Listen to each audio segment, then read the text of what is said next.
Muzan et tous ses démons sont capables de marcher au soleil comme Nezuko, mais pour ça faut qu'ils fassent une seule chose, extrêmement simple. C'est un détail qui nous a été révélé dans la saison 3 de Demon Slayer, tout le monde peut le faire et c'est ça le secret qui permet à Nezuko de pouvoir conquérir le soleil. Attends, je vais tout te révéler, mais juste avant, si tu kiffes Demon Slayer, les animés et les mangas, abonne-toi à ce nouveau compte car mon ancien compte Geekiway s'est fait bannir et à partir de maintenant, toutes les vidéos seront ici. Et merci à Kaida, Arnaud et MHD, les 3 derniers abonnés. Alors, on nous a révélé que le sang de Nezuko a continué à évoluer après sa transformation en démon. Il a évolué au point où il pourrait retransformer des démons en humains normaux et Nezuko elle-même, elle aurait dû retrouver son corps humain. Mais ça n'a pas été le cas et une chose plus importante que ça a empêché Nezuko de se retransformer en humaine. Et je pense que cette chose, c'est le fait qu'en démon, Nezuko, elle peut protéger son frère.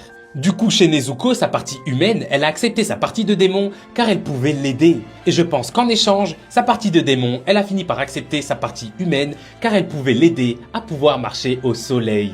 Finalement, c'est le fait que ces deux parties travaillent ensemble et s'acceptent mutuellement qui ont fait de Nezuko le démon parfait. Et donc Muzan et tous ces démons, eux aussi ils ont la capacité de conquérir le soleil. Il suffit seulement qu'ils acceptent leur partie d'humanité au lieu de la rejeter à tout prix. C'est aussi simple que ça les gars. Je sais pas ce que vous en pensez, comme je vous ai dit, n'hésitez pas à vous abonner à ce compte car jusqu'au film Demon Slayer, on va parler de plus en plus de ça. Comme d'hab, moi, en commentaire, je vous lis et je vous réponds, mais jusqu'alors, je suis out.